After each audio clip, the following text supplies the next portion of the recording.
Holy moly. Holy moly. We got in a crazy trade. Morant to the Portland Trailblazers. That really got me there. I didn't expect that. Memphis Grizzlies, that's a good team. I don't know, the last time they made the playoffs, I think they made the playoffs pretty close this year. But I think there was a lot of mistakes with Memphis last season. A lot of rebuild from Memphis. Same with Portland.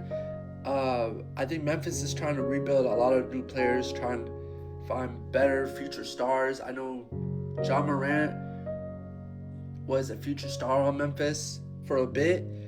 Portland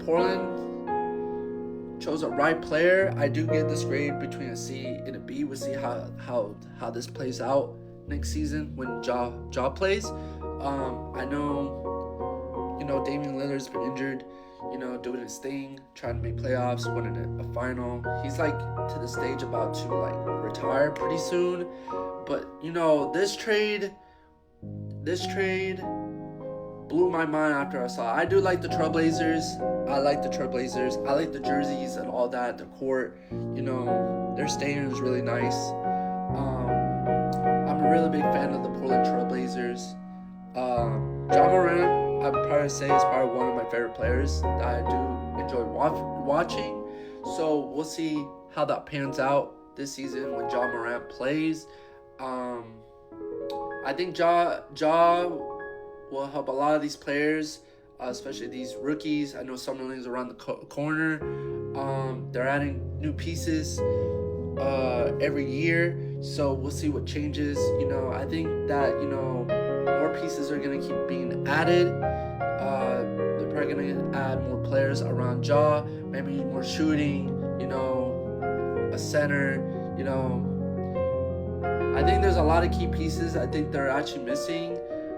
The Chris Murray, Jeremy Grant trade that was with Ja, I think that wasn't a bad trade. I think that some people probably wanted Chris Murray, but I think Chris Murray wasn't the key factor, or Jeremy Grant the key factor.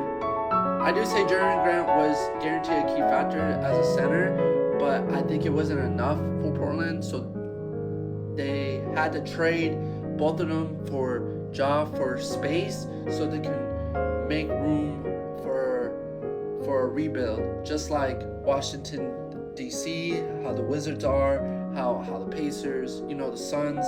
There's a lot of teams that are kind of more into the drought, but as you watch these teams, they're in a rebuild. So I'm excited for this team. We'll see how this pans out for the Blazers. So yeah, more basketball news on the way. Make sure you guys follow for more basketball news, and I'll see you guys next time. Peace.